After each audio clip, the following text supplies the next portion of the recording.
something we're getting prepared. Just to start by thanking the organizers for giving me the opportunity to be here and for the warm hospitality. I'm losing my voice since the last 2 days. It has nothing to do with Vilnius. Poland has always demonstrated some solidarity, and I'm thankful for this. I hope I'm not betrayed by my voice and I can deliver that presentation.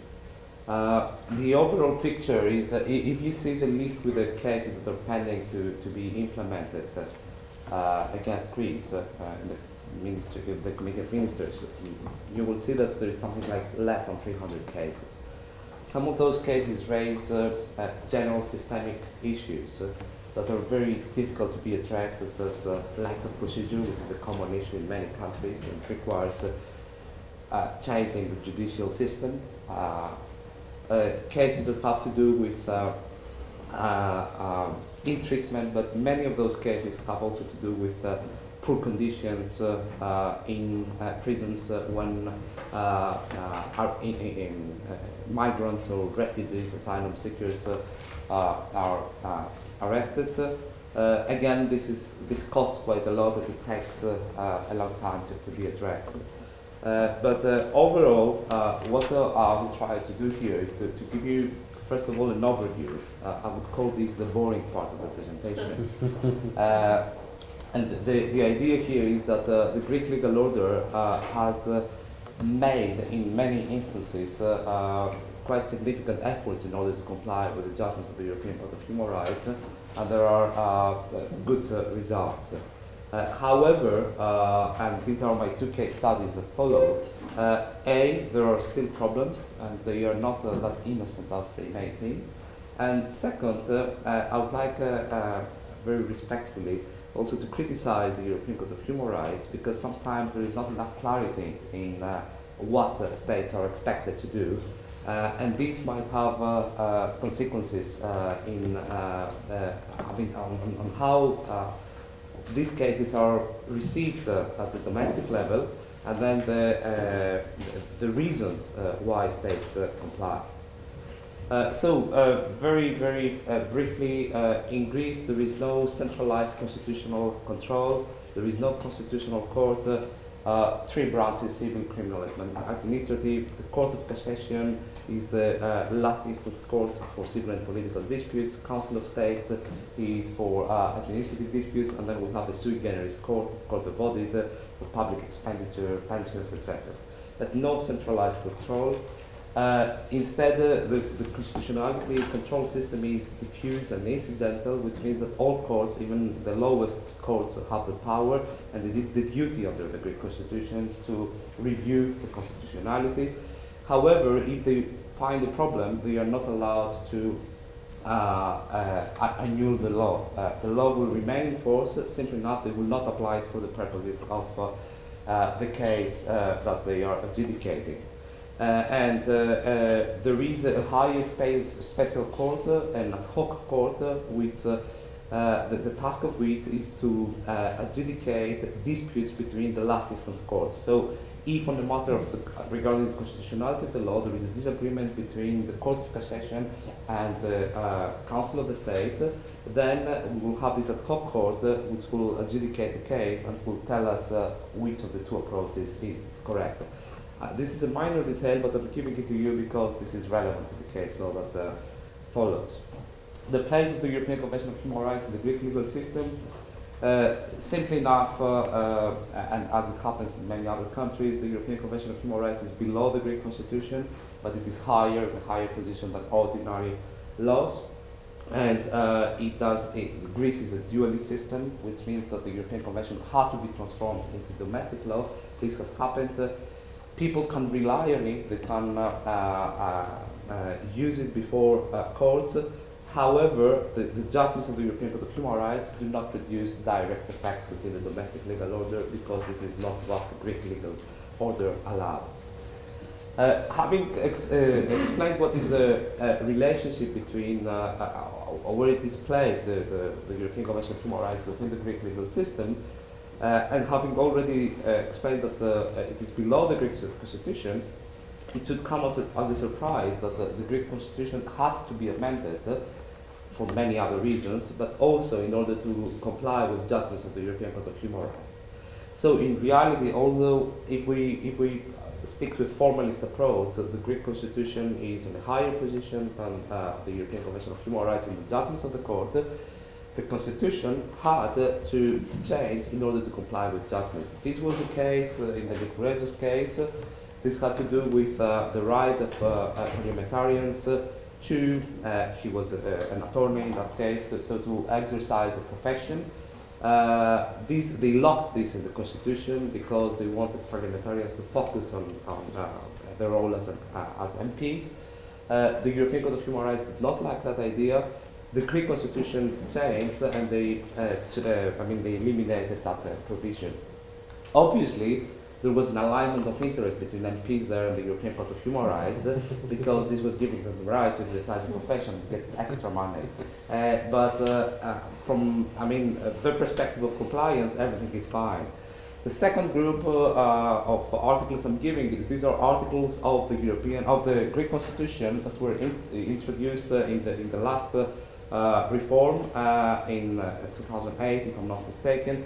And in which case the constitutional legislator introduced a number of tools which are directly addressed to judges in the Greek legal system and to the administration, to the executive, so that they, for instance, these are general measures in a sense, so that they reason sufficiently their judgments, so that they execute and they comply with domestic judgments, etc., etc. But there is one type of cases before the European Court of Human Rights that have to do with the Greek Constitution and the Parliament, and in which case it is very difficult to comply. Why? Because these are not cases that are reviewed by the Greek courts. What happens is in the Greek Constitution you have immunity for parliamentarians, and the Parliament every time has to decide in order to raise that immunity. So you have a number of cases that are irrelevant with their duties as MPs, so these are private disputes between individuals. The individuals make an application to the Parliament and they say, can you please raise the immunity of that person because we have a private dispute? And because of solidarity, MPs, usually they tend to say no. So this is an abuse of the immunity. The European Court of Human Rights has repeatedly criticized Greece for this. However, this is not something that can be reviewed before courts, because the purpose of immunity is to block access from courts. So in that case, MPs continue to protect their colleagues, and there is no compliance with the European Convention of Human Rights. What is very important within the Greek legal system is that they have introduced a number of laws that allow, in terms of procedures before domestic courts, to reopen cases. So they thought that the best way, in order to comply with judgments of the European Court of Human Rights, when this is not an issue where we need to change the law, but where the law has not been interpreted or applied correctly by domestic courts, we should allow courts, we should give them the opportunity to revisit the case, reopen the procedures. So the Court of Audit, we have that opportunity, but it has never been applied so far. We have this opportunity for administrative procedures. The Council of State has applied this, but it has established also a number of conditions. So the first one, which is very reasonable to me, is that they cannot reopen procedures with regard to length of procedure, as this cannot lead to a different judicial outcome before the national courts. This is very normal. By doing extra procedures for the same matter, we will not remedy the problem. But then they have added a number of other conditions, and I have highlighted and read the part as long as, because it reminds me of Zelanga in a sense. So you have the Administrative Court of Greece, which says, yes, I will comply with the judgment of the European Court of Human Rights, yes, I will reopen the procedure, as long as this does not clash with the Greek Constitution, as long as this does not clash with other areas of international law, as long as this does not clash with European Union law, and as long as, among other, so the list is quite long, there is sufficient reasoning in the European Court of Judgment the judgment of the European Court of Human Rights. And I'm mentioning this because in one of the few instances where the Council of State applied that law and considered allowing reopening the procedure at the domestic level, it found that the reasoning of the judgment by the European Court of Human Rights was not sufficiently reasoned and clear, and therefore there was no scope for reopening the case. So in the sense, they criticized the European Court of Human Rights for not doing its job correctly. And then we have something similar with regard to criminal procedures, and the Court of Cassation has applied this, but it says that it will not apply it when the violation found by the European Court of Human Rights but I will only apply it when this had an impact on the judgment of the National Criminal Court. So if nothing will change, if I revisit the case, then I will not do it, which again, it sounds to me as a very reasonable criteria. There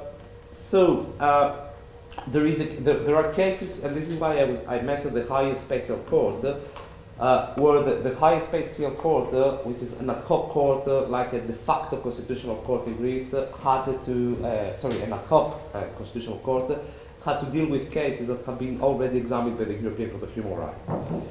The highest special court chose simply enough to ignore, to disregard the European Court of Human Rights. So they delivered the judgment purely relying on domestic constitutional law, and they pretended that Strasbourg did not exist. Surprise, surprise, Strasbourg had to listen to hear more cases, to examine more cases of that kind, but something had happened in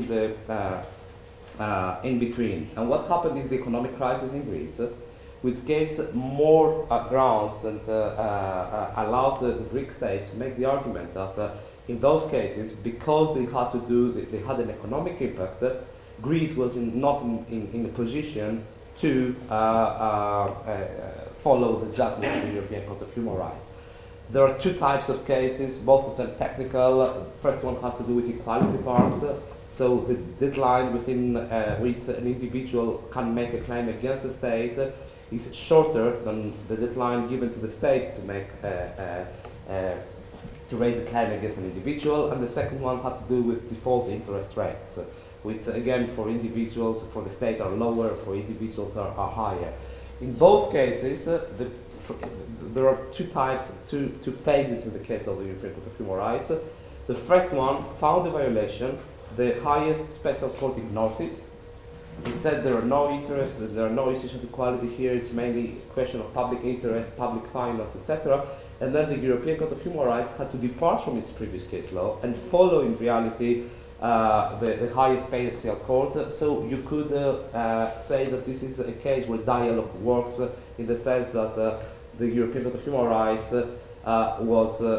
decided to show some understanding as to the reasons that prevented domestic courts in Greece to comply.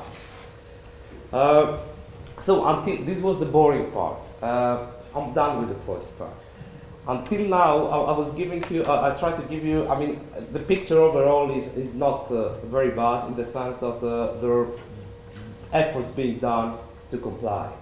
And one could say that all Greek law is under the imperium, the control of the European Court of Human Rights, except for one small area of law, and this is from Asterix and TZEVELEKOS. So the idea is that there is someone who is, reacting to the European Court of Human Rights and is not accepting that control. You were supposed to laugh here, no one laughed, it's fine. So my Obelix for the fans of you of Asterix and Obelix is the big fat guy who is not very clever, unlike Asterix, so a bit stupid, we could say, but also naive. Well, my Asterix is definitely not clever, but it is not at all naive, And this is the Court of Cassation, which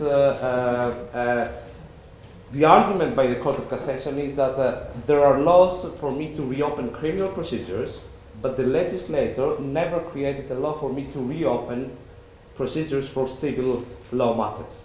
So there is a relatively extensive case law by the Court of Cassation which explicitly refuses to reopen cases and to comply with the judgments of the European Court of Human Rights. The bottom line of the argument is that the European Convention of Human Rights and its judgments do not have a direct effect within the domestic legal order, so we need a translator. There is a duty, obviously, for national authorities, including courts, to comply, but there is discretion as to how we will do it. But the parliament, which will be responsible to give me the opportunity, to give me the powers to empower me as a court to comply, explicitly chose not to allow me to do it in the case of civil law matters. So there is no law allowing reopening procedure for civil law matters. However, human rights victims, they may go and they may sue in administrative procedures the state and obtain compensation, obtain more money. So the logic is we can give you more money, but we cannot remedy the substance of the problem. And this is, before telling you why I don't think the court is naive and that there is a political intention behind that, just to tell you, I know I'm very critical of the Greek Court of Cassation, but first of all, it presents itself, if you go on its webpage, as the Greece's Supreme Court. But you would expect certain standards by the Supreme Court. I had to read those cases, and I tell you that I was extremely disappointed because of very poor reasoning. Greek is poor, but it is also, from a technical perspective, full of mistakes that demonstrate lack of knowledge, making it impossible for someone who teaches to give a pass grade, I mean, not even first-year students would. So the European Court of Human Rights, the Greece's Supreme Court is teaching us that the European Convention of Human Rights is part of the EU legal order, that it has two types of case law, those that recognize violations and those that adjudicate just satisfaction, as if the two of them cannot happen in one case. And for the court, this is not obviously a form of reparation, it's something different, but they don't tell us what.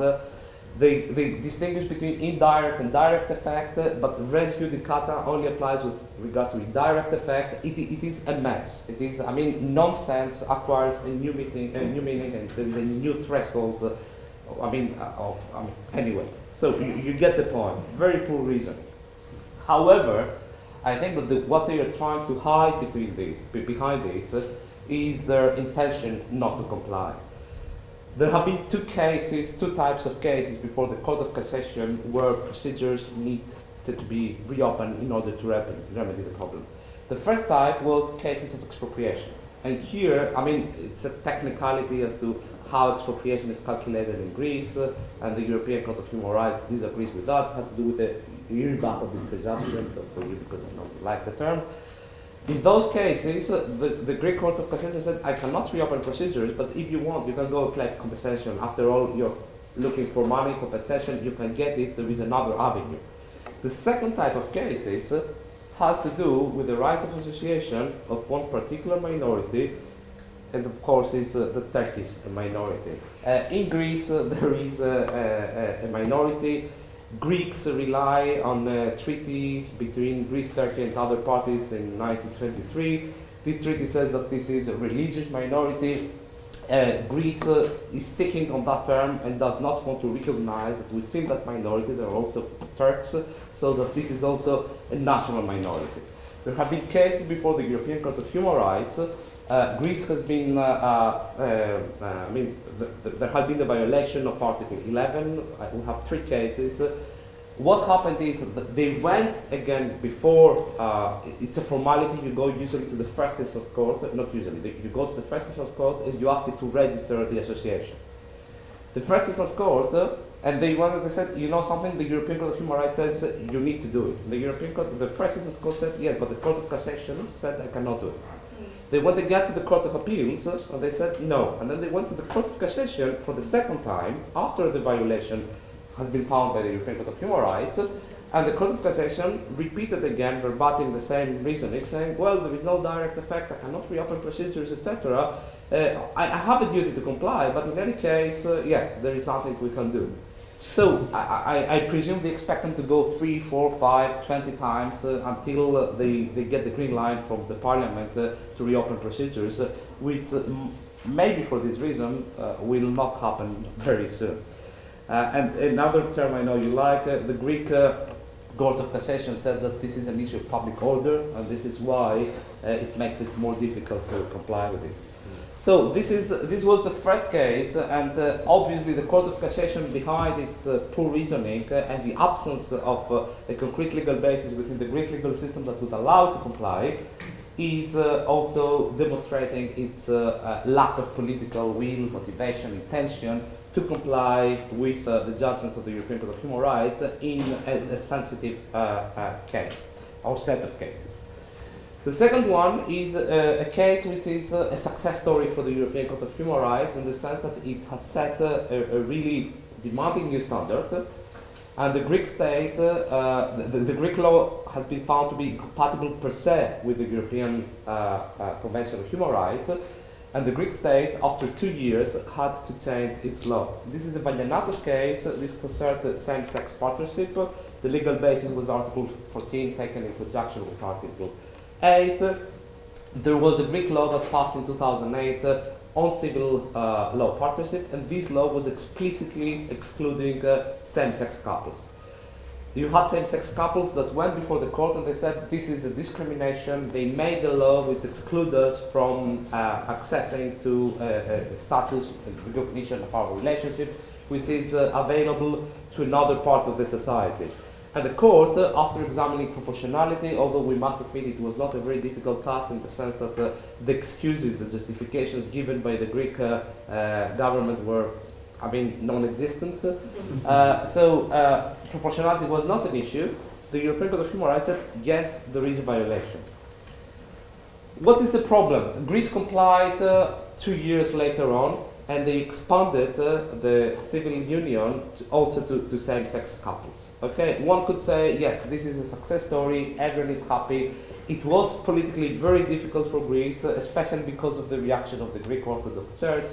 This is something which is also acknowledged in the judgment, where they refer to reaction by the church. But in the end of the day, success story. Why you're complaining? Well, the reason why I'm complaining is that my understanding is that Greece, it was not necessary for Greece to expand civil union to same-sex couples. Ideologically, I'm in favor all the way down for same-sex couple civil partnership, marriage, adoption, or whatever you can imagine. However, the European Court of Human Rights did not ask that. Why? Because this was a case that concerned the negative dimension of the right. Those people did not complain about the lack of existence of a civil union partnership, the completion of the legal relationship. What they said is that you created a law, and this law distinguishes between black and white people. This is not allowed, okay? Which means that in terms of compliance, the Greek state could have either leveled down or leveled up. By leveling down, it means that they could simply enough remove the civil partnership legislation, go back to the previous status, which was only marriage, and in that case, do not provide any kind, they would eliminate the problem of discrimination, but there would be no also protection for same-sex partners. If we stick to, not the letter, but if we read the case law of the European Court of Human Rights, the standard that was established only concerned the negative dimension and not the positive. However, Greece conceived this as, obviously you had Oliari before that, where the European Court of Human Rights expanded it also to positive. But this is one step after, okay? At the point where they were discussing this new law, Oliari at the beginning did not exist. So my problem with that is that there is compliance, but there is compliance for the wrong reasons. And because we have been discussing populism and we have been discussing all these threats to democracy, etc., I can tell you that the way this was perceived in Greece was that the Europeans are imposing us a new standard, which was not the case. And it is much more interesting because if you read the reasoning of the European Court of Human Rights, you will see that in reality, they established the new standard on the basis of European consensus. I know that we have an expert in this room on European consensus. One might think this is a good idea as a method of interpretation, but also this was discussed yesterday. Someone else might disagree with it and say, this is not a good method, but at the moment there was no clear consensus with regard to the positive dimension of rights. And if consensus is to be used as a basis, then the court, if it is honest with its states, then it should clearly, provide guidance within the Valianato judgment so that states know that there is an option for them. Instead, Greece thought, mistakenly, that it was there was no other alternative, and in this way it contributed to the establishment of a European consensus, and now the European Court of Human Rights will say, yes, there is consensus, you see, more and more countries are following our new standard. So, just to conclude, the overall picture I try to give here is that there are problems in the Greek legal order, not something exceptional in the sense that there is will and there have been reforms in order to accommodate the system of the European Convention of Human Rights. But there are some very sensitive areas for some Greeks, and this is where things become more, we mentioned yesterday, populism, nationalism, etc., and this is where things become more difficult and compliance is a problem. On the other hand, Greece has proven to go beyond the expectations of the European Court of Human Rights, simply not maybe because it didn't understand that it didn't need to do that. And this is where more guidance will be required from the European Court of Human Rights. This is it. Thank you very much. Thank you very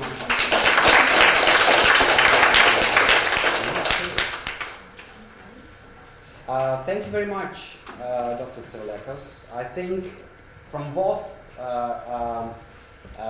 presentations we learned a lot, and there were some interesting controversial issues raised. Definitely the good heated discussion is coming up, and I'm expecting it. So I'm opening the floor for comments, or rather questions first, comments second, or mixed comments, questions. Fiona here. Maybe let's take 2-3 questions, and then, so I have Fiona, the longest here, maybe someone else wants to, Konstantin, and okay, let's go with this, and then. So, thank you both. My question is actually, I'm afraid, a fairly tedious one for Bashak, and it's just about this matter of the space within which the individual petition jurisdiction exists for the courts, the intersection between the Constitution and the Convention. And you noted that there is an option, of course, for the court to interpret that expansively, but that doesn't seem to be. But I'm wondering if so this is about general approaches to constitutional interpretation in Turkey, about which I know nothing, hence the question. Would it be unusual within the constitutional jurisprudence to take an expansive interpretive approach to that jurisdiction? Or does the court have a culture of expansionist interpretation within which that would fit fairly comfortably? Does that make sense? And Konstantin? Yeah, my question obviously goes to Vassilis. First of all, I don't lose my voice. it's okay. I can reply as well. My question is about obviously this issue of Valianatos and same-sex partnerships. My question is, maybe sometimes ends justify means. You know, when in this, I will explain what I mean. In many situations, and I agree with you, the courts would find discrimination if the state tries to do something like this. So if you provide for abortion for medical reasons, but they don't provide mechanism for fulfilling this right, then the court will find violation. If you outright say there is no abortion available, there will be no violation. A, B, and C is a very good example of that. In C there was a violation, in A and B there was no, also like Polish case law, etc. Another thing is like and I wanted also your comment on that, that sometimes the rulings of the court might lead to negative results as we perceive it ideologically. I remember, and my Polish colleagues would correct me if I'm wrong, there was a judgment of Constitutional Court of Poland at some point, long time ago. There was a difference in the amount of years that foreign men and foreign women had to live in Poland in order to obtain Polish citizenship. So like it was, I'm making things up, 7 years for men and 5 years for women. So the court found that incompatible with the constitution, discriminatory, etc. So what they did, they lifted up the numbers to 7 years for everyone, of course. So like, I mean, maybe sometimes this like quiet reasoning of the court not giving the states a bad option is actually justified. Okay, I think we have two questions. So we start with Bashak, Charlie first, and then Vassilis. Okay, so I think the Turkish Constitutional Court has very diverse range of interpretive techniques, and I struggle to understand them in a coherent way. So I think that there are different things that it does in different areas. So it's very difficult to say that it has some sort of an expansive interpretation thing, because you can find lots of counter sort of examples to it. And what happened is, I think, since 2012, because as a core time and there's this intersectionality argument that is being inserted to it, the court's jurisprudence in some areas changed from its previous case law when it didn't have the right to individual petition. So in some areas it's become a very loyal follower of the Strasbourg case law. Article 2, Article 3, procedural obligations, jurisprudence of the Turkish Constitutional Court is outstanding. I mean, it's, you know, in terms of the principles in the case law, it is exactly, you know, the way that it's developed is very similar to the Strasbourg case law. But in other areas, the Constitutional Court has developed some sort of an autonomous interpretation of certain issues. It's not a Strasbourg interpretation, it's sort of its own kind of autonomous interpretation. And one debated case in relation to this was about, in Turkey, religious marriages are banned. You have to have well, not banned, but you will have it will have legal consequences, and you have to have a civil marriage. And one of the concerns is about child marriage, that, you know, the underage girls will be married through the religious route, and this may be a concern, and so on and so forth.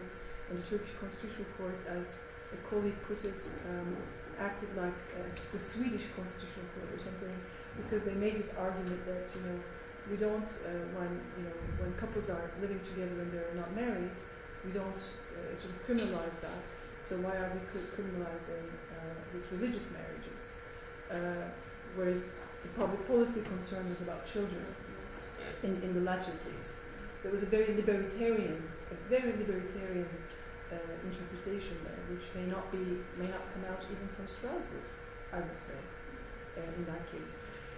So, and there is lots of conservative interpretation. The interim measures jurisprudence of the Constitutional Court is very conservative. The statute of limitation and impunity is sort of jurisprudence is sort of like that. So, Constitutional Court is also sounding like in quite a lot of mixed signals in various areas. So it would be really difficult, I would say, for me to pin it down as to a certain genre interpretation. But if there were expansions to this relation, it wouldn't be like the first or the only time they've done it. So one could point to times in the past where they had taken a more expansionist route. Like it wouldn't be completely unheard of. I was just. Yeah. Do we have a comment from Professor Yildirim here? Okay, actually, You would make better sense.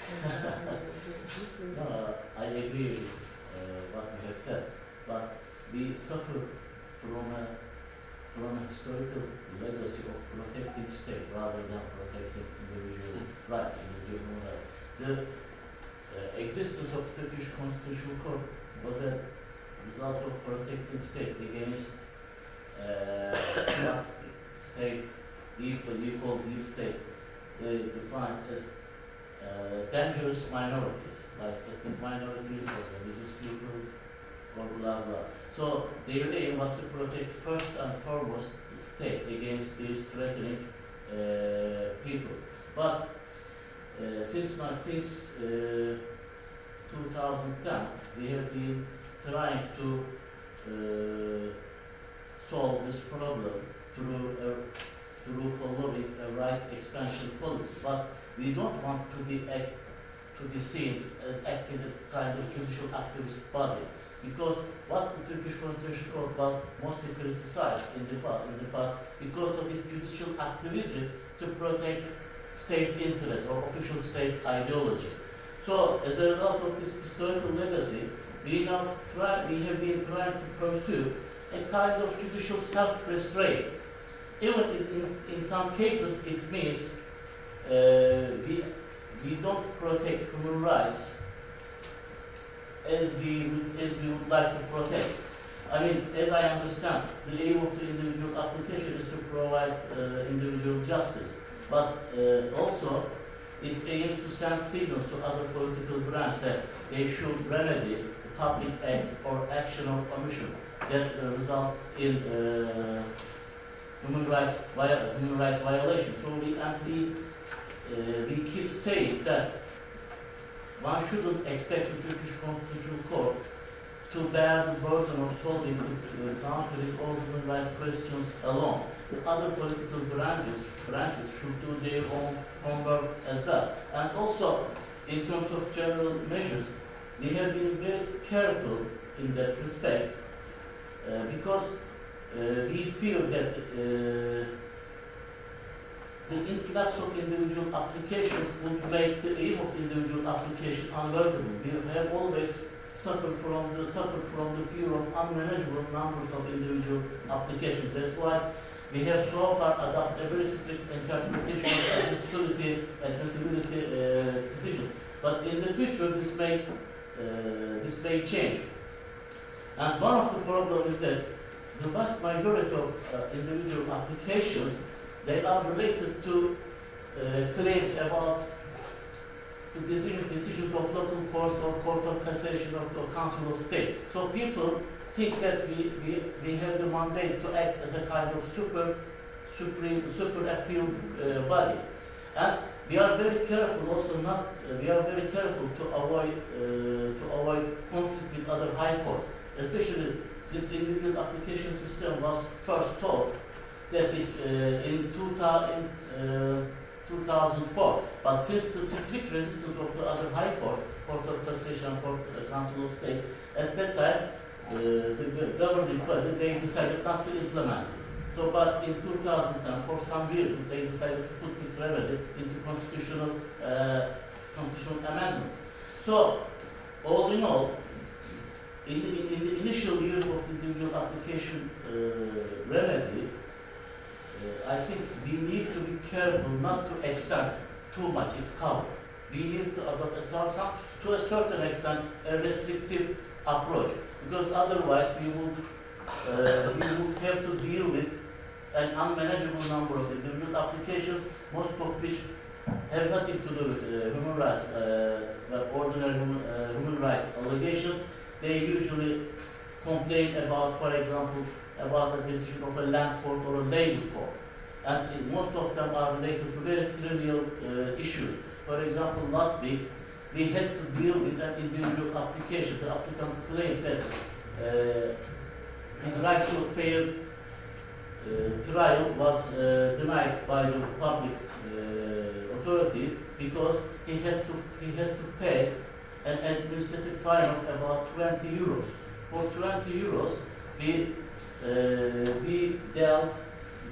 tried to address this issue, but in the end we decided that it was our first decision of constitutional significance. So we decided that this issue, because the applicant suffered a very minor damage and it didn't involve any serious constitutional importance, we issued an inadmissibility decisions for small amounts of damage. So I think you should understand that in the initial years of the individual application remedy, which society put too much importance on it, we should be very careful not to overextend the cover of this remedy, and also I think more important than that, other political branches, I mean the legislature and the executive, they should do their own homework. Unfortunately, and I am not in my personal capacity, I am now wearing my judge jacket over there, I am now speaking as an ordinary person.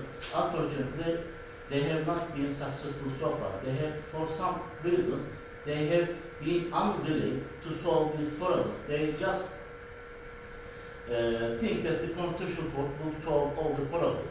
We don't just have that power. We don't. We have 17 people. I mean, all human rights problems of a country with a population of 78 million should not be put on the burdens of 17 ordinary judges. Thank you very much. I think we can go to, or you have a comment. No, Just to actually, wrap it up. No, I don't have a counter comment, but I think it's really an important and an interesting statement because one can also argue that this is the time not for judicial restraint.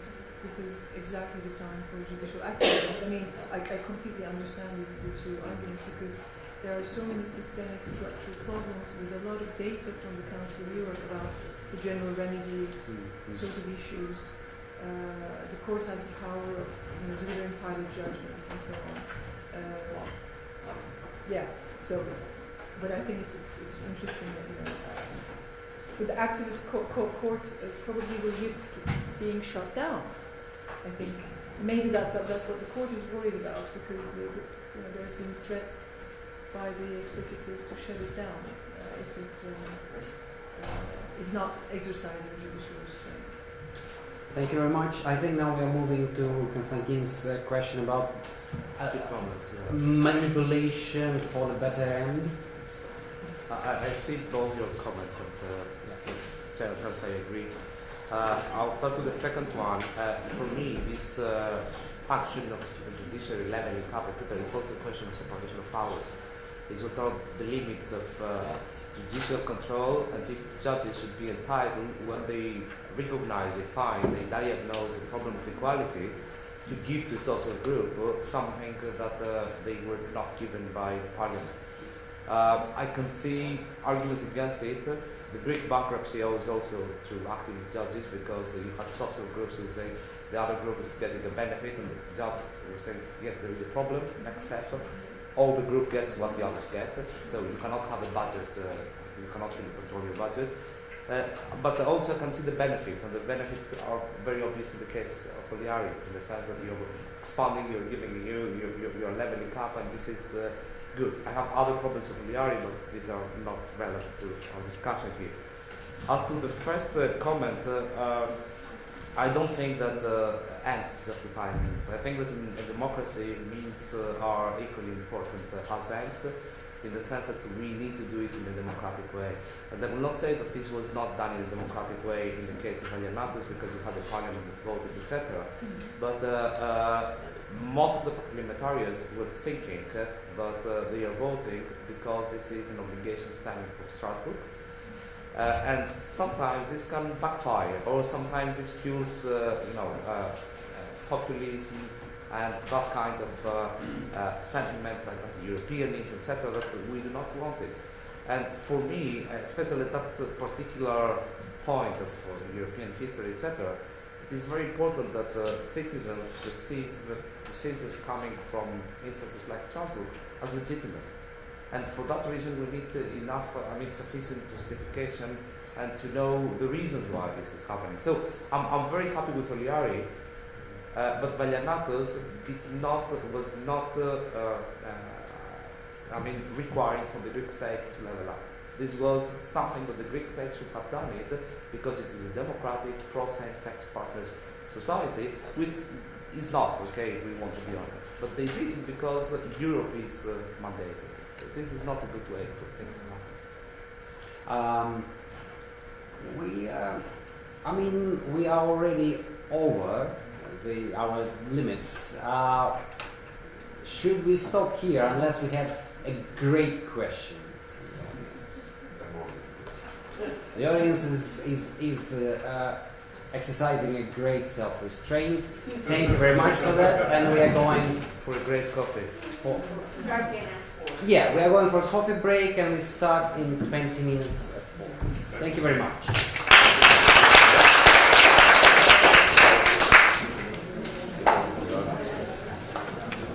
So no chance for my pieces. Possibly crash.